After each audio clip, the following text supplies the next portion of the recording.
Morning friends.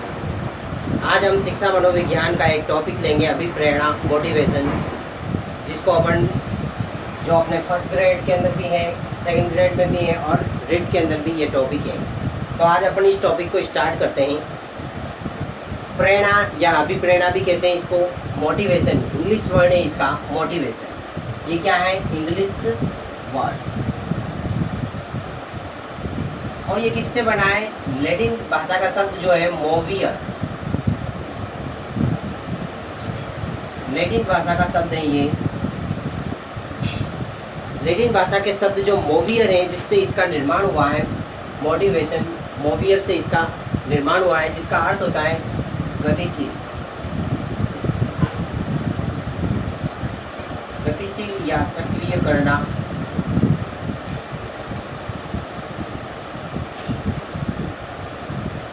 जो ये मोवियर बना है, ये मोटम धातु से बना है। किससे बना है? मोटम धातु से बना है। मोटम धातु से बना है, जिसका अर्थ होता है मूव या मोटर, मूव या मोटर।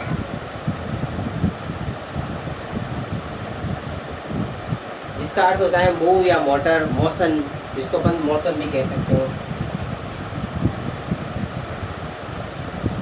अभिप्रेरणा जो होती है वो क्या होता है?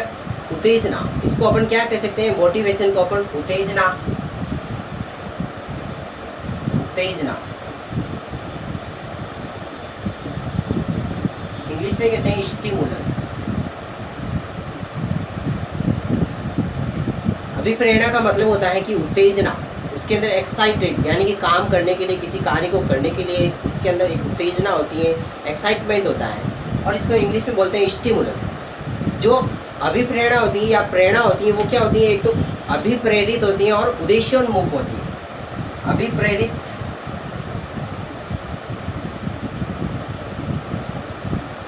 अभिप्रेरित तथा उद्देश्योन्मुख होती है।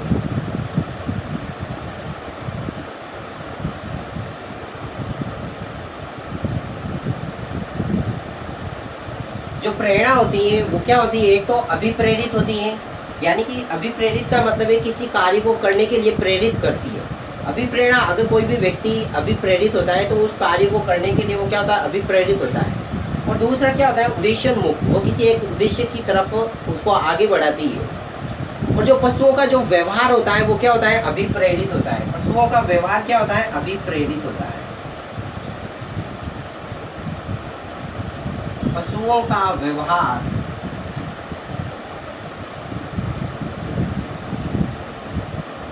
अभिप्रेरित होता है। पशुओं का जो व्यवहार होता है वो क्या होता है? अभिप्रेरित होता है, यानी कि उनके अंदर जैविक प्रेरक होते हैं। उनके अंदर क्या होता है? जैविक प्रेरक।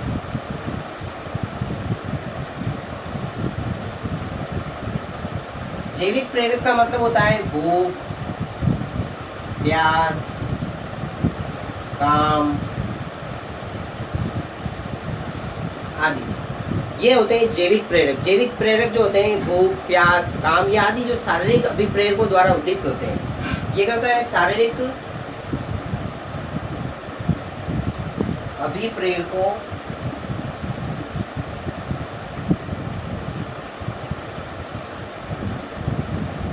द्वारा उद्दीप्त होते हैं।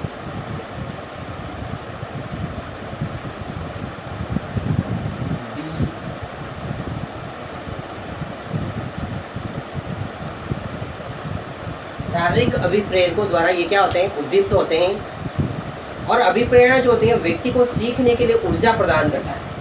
अभिप्रेरणा जो होती है, अगर किसी व्यक्ति के अंदर अभिप्रेरणा है, अभिप्रेरणा किसी व्यक्ति को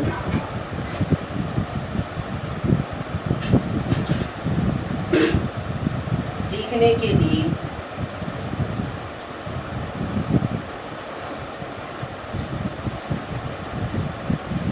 ऊर्जा प्रदान करती है।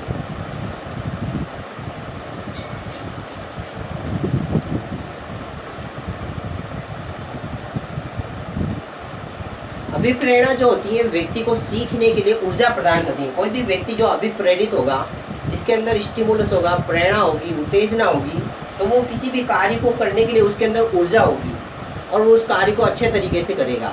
अगर कोई भी व्यक्ति अभिप्रेरित नहीं है तो वो उस कार्य को नहीं कर पाएगा।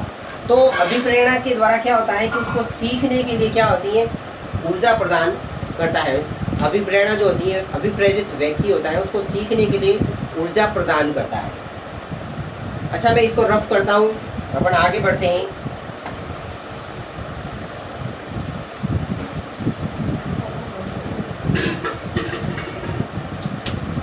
अभिप्रेरणा व्यक्ति को सीखने के लिए ऊर्जा प्रदान करती है, ये हो गया है। उसके बाद में अपन पढ़ते हैं कि अभिप्रेरणा के कार्य क्या होते हैं। प्रेरणा के कार्य क्या क्या होते हैं? प्रेरणा के कार्य, नंबर 1, जो अभिप्रेरित व्यक्ति होगा उसके अंदर क्या होगा, क्रिया को उत्पन्न करना। इस प्रेरणा का कार्य क्या होता है? पहला कार्य होता है क्रिया को उत्पन्न करना, क्रिया को उत्पन्न करना। प्रेरणा जो होती है वो किसी भी व्यक्ति के अंदर क्रिया को उत्पन्न करने का कार्य करती है। दूसरा, उसे जारी रखना। दूसरा कार्य है उसे जारी रखना, उसे जारी रखना। जो प्रेरणा होगी वो किसी भी कार्य को कंटिन्यू बनाए रखेगी, जारी रखेगी। और तीसरा कार्य होगा उसे लक्ष्य प्राप्ति तक निरंतर बनाए रखना, लक्ष्य प्राप्ति तक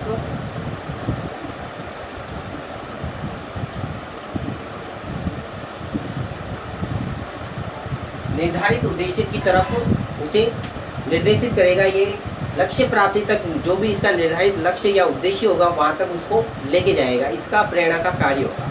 प्रेरणा एक मनोशारीरिक या आंतरिक प्रक्रिया या अवस्था है। प्रेरणा क्या है? एक आंतरिक प्रक्रिया है। प्रेरणा एक मनोशारीरिक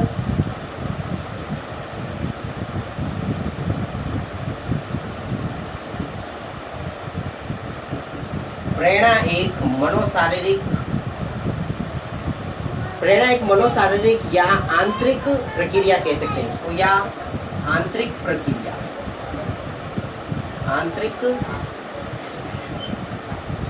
प्रक्रिया। प्रेरणा जो होती है वो इसको हम देख नहीं सकते, ये आंतरिक होती है। प्रेरणा को कोई देख सकता है क्या? नहीं दिखती है। ये इंटरनल होती है, हमारे शरीर के अंदर होती है। हम उत्तेजना होती है, एक्साइटमेंट होता है, जिसकी वजह से हमें पता, ये हमें दिखाई नहीं देती। ये आंतरिक अवस्था होती है। प्रेरणा किसी आवश्यकता के कारण उत्पन्न होती है। जो प्रेरणा होती है वो ऐसे ही नहीं आती है, किसी आवश्यकता की वजह से वो उत्पन्न होती है। प्रेरणा किसी आवश्यकता से, प्रेरणा किसी आवश्यकता से उत्पन्न होती है।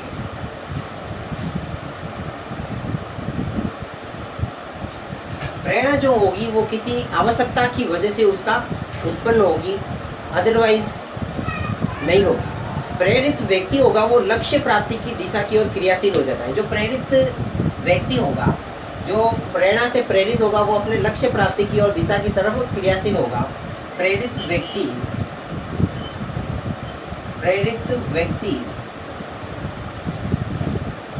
लक्ष्य प्राप्ति की दिशा की ओर निर्देशित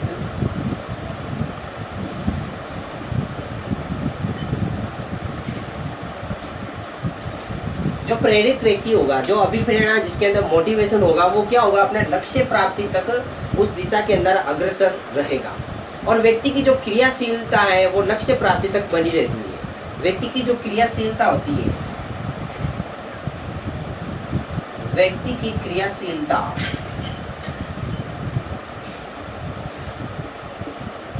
व्यक्ति की जो क्रियाशीलता होगा वो लक्ष्य प्राप्ति तक उसे बनाए रखती है, लक्ष्य प्राप्ति तक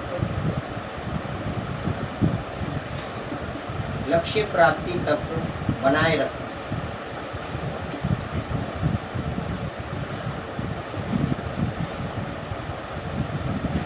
उसे लक्ष्य प्राप्ति तक उसे जारी रखती है, कंटिन्यूस रखती है। अभिप्रेरित व्यक्ति होता है, उसे लक्ष्य प्राप्ति तक उसे कंटिन्यूस जारी रखती है। अब आगे अपन चलते हैं। प्रेरणा के कार्य हो गए। अब अपन लेंगे प्रेरणा के बारे में कुछ और आगे रखेंगे।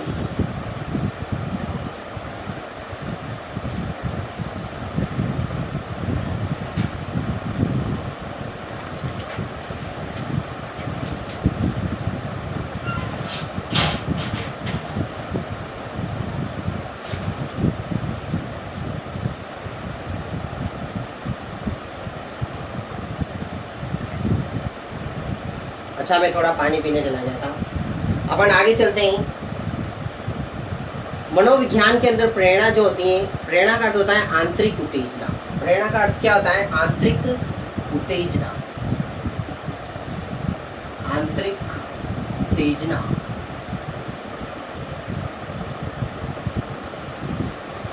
प्रेरणा का अर्थ क्या होता है? आंतरिक उत्तेजना या अदृश्य शक्ति, या इसको क्या कह सकते हैं? अदृश्य शक्ति। अदृश्य शक्ति। अदृश्य शक्ति जो हमें दिखाई नहीं देती है, ये अपन, मैं इसको रफ कर देता हूं।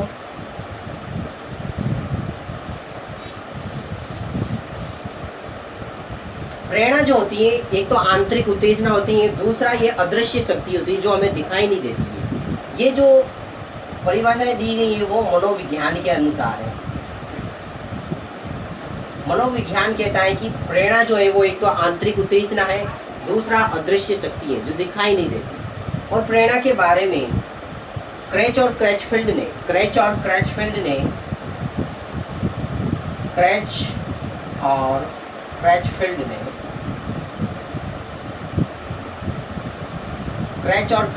ने इसे क्यों का प्रश्न बताया। क्यों का प्रश्न। क्रेच और क्रैचफील्ड जो महोदय हैं, जिन्होंने प्रेरणा को क्यों का प्रश्न बताया है। प्रेरणा को क्या बताया है? क्यों का प्रश्न बताया है। जैसे कि हम खाना क्यों खाते हैं, काम क्यों करते हैं, जो क्यों का प्रश्न है। क्रेच और क्रैचफील्ड कहते हैं कि ये जो प्रेरणा है वो क्या है? क्यों का प्रश्न है। और इसके बारे में वुडवर्थ क्या कहता है? नंबर 2,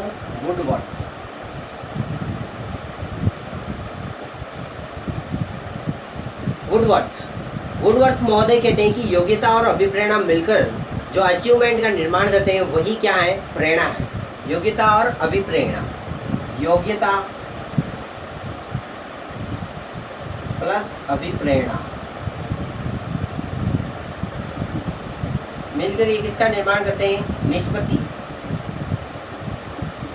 अचीवमेंट, जिसको अपन कहते हैं अचीवमेंट।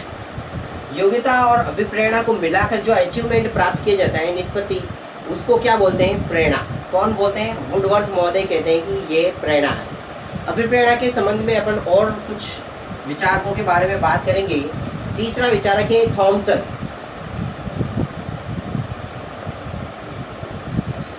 थॉमसन महोदय कहते हैं कि प्रारंभ से लेकर अंत तक मानव क्रिया का प्रत्येक तत्व अभिप्रेरणा के क्षेत्र में आता है। थॉमसन महोदय क्या कहते हैं? प्रारंभ से लेकर अंत तक मानव क्रिया का प्रत्येक तत्व अभिप्रेरणा के क्षेत्र में आ जाता है। प्रारंभ से लेकर अंत तक, प्रारंभ से लेकर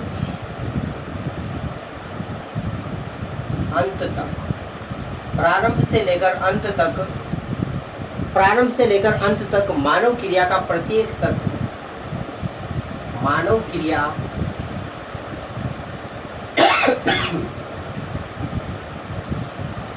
मानव क्रिया का प्रत्येक तत्व,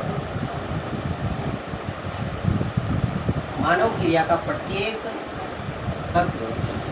थॉमसन महोदय कहते हैं कि प्रारंभ से लगाकर अंत तक मानव क्रिया का प्रत्येक तत्व अभिप्रेरणा के क्षेत्र में आता है। अभिप्रेरणा के क्षेत्र में आता है।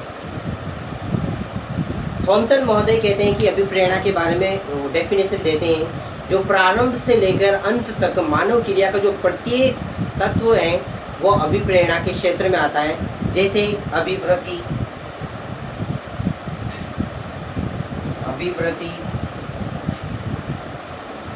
इच्छा, अभिवृत्ति, इच्छा, रुचि, आवेग, लक्ष्य, रुचि, आवेग, लक्ष्य, ये जो सारे होते हैं प्रारंभ से लगाकर अंत तक कोई भी क्रिया है, मानो कि जो भी क्रिया है, जैसे कि कोई रुचि है, आवेग है, कोई लक्ष्य है, अभिवृत्ति है, कोई इच्छा है, ये सारे तत्व किसके अंदर समाहित हैं? अभिप्रेरणा के अंदर। किसके अंदर? अभिप्रेरणा के अंदर समाहित है। और एक महोदय और है, लोवेल। लोवेल महोदय, लोवेल इनका नाम से ही स्पष्ट है, आवश्यकता को संतुष्ट करना। ये कहते हैं कि आवश्यकता को संतुष्ट करना, आवश्यकता को संतुष्ट करना।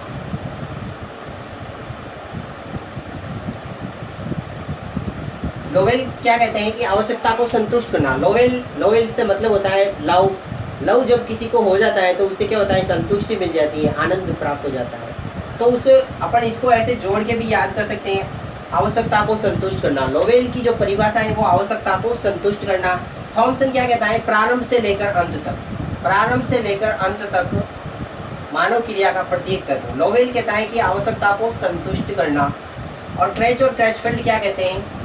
क्रेच और क्रैचफील्ड कहते हैं इसे क्यों का प्रश्न कहते हैं। तो इस तरीके से अपन कुछ वर्ड को, एक पर्टिकुलर वर्ड को पकड़कर उस डेफिनेशन को याद कर सकते हैं, अदरवाइज ये हमें डेफिनेशन याद नहीं रहती है। तो इन डेफिनेशन को याद करने के लिए हमें कुछ ट्रिक अपनानी पड़ती है, जैसे कि लोवेल का मतलब होता है आवश्यकता को संतुष्ट करना।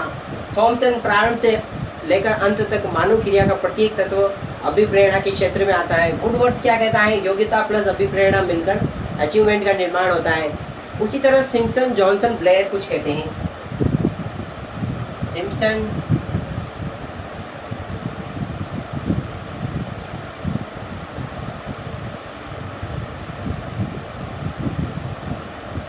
Johnson, Blair.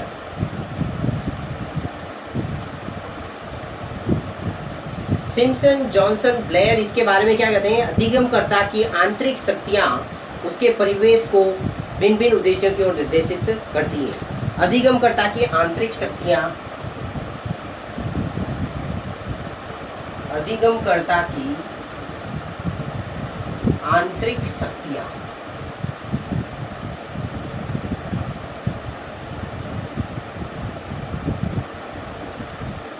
अधिगमकर्ता की जो आंतरिक शक्तियां हैं या आवश्यकताएं हैं, आंतरिक शक्तियां या आवश्यकताएं,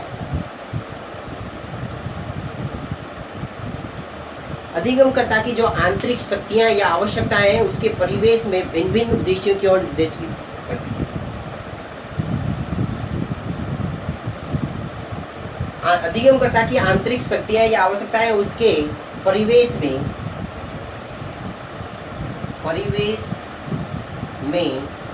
भिन्न भिन्न उद्देश्यों की ओर,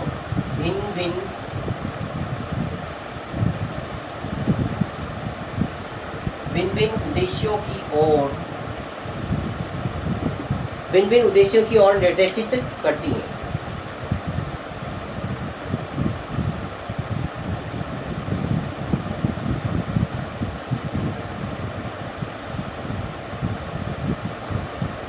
सिम्पसन, जॉनसन, ब्लेयर की परिभाषा क्या कहती है कि जो अधिगम करता है उसकी आंतरिक शक्तियां या आवश्यकताएं उसे उसके परिवेश में भिन्न भिन्न उद्देश्यों की ओर उसे निर्देशित करती है। अब अपन पढ़ते हैं प्रेरणा युक्त व्यवहार की क्या विशेषताएं होती हैं। जो प्रेरणा युक्त व्यवहार होगा उसकी क्या विशेषताएं होती हैं। अच्छा, एक डेफिनेशन और पढ़ लेते हैं अपन स्किनर की। स्किनर महोदय क्या कहते हैं? स्किनर महोदय अभिप्रेरणा के बारे में क्या कहते हैं कि प्रेरणा सीखने के लिए राजमार्ग है। प्रेरणा सीखने के लिए राजमार्ग। प्रेरणा जो है वो सीखने के लिए क्या है? राजमार्ग ही इनकी डेफिनेशन है।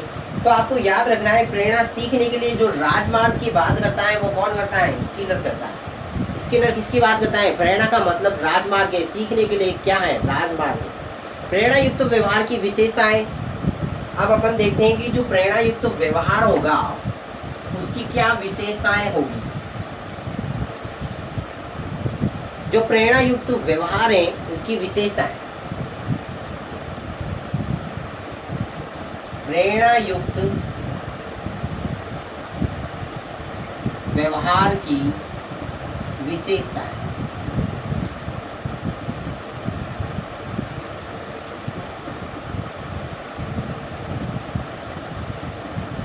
जो प्रेरणा युक्त व्यवहार होगा उसकी विशेषताएं क्या होगी।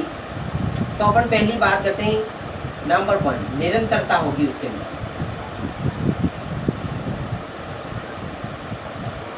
जो प्रेरणा युक्त व्यवहार होगा वो निरंतर होगा, कंटिन्यूअस जारी रहेगा। दूसरा शक्ति संचरण, दूसरा क्या है, शक्ति संचरण, शक्ति संचरण, यानी कि जो प्रेरणा युक्त व्यवहार होगा उसके अंदर ऊर्जा होगी, शक्ति होगी, उसके अंदर पावर होगी। तीसरा अपन देख सकते हैं कि इसकी विशेषता क्या होगी, परिवर्तनशीलता। इसके अंदर क्या होगा, परिवर्तनशीलता, परिवर्तनशीलता, यानी कि अभिप्रेरित व्यक्ति जो होगा वो उसके अंदर परिवर्तन आता जाएगा। जैसे भी कुछ नई चीज सीखेगा वो उसके अंदर परिवर्तन आ जाएगा। उसी प्रकार चौथी इसकी विशेषता होगी, क्या होगी, जो अभिप्रेरित व्यक्ति होगा वो क्या होगा, लक्ष्योन्मुख व्यवहार होगा। उसका व्यवहार कैसा होगा, लक्ष्योन्मुख,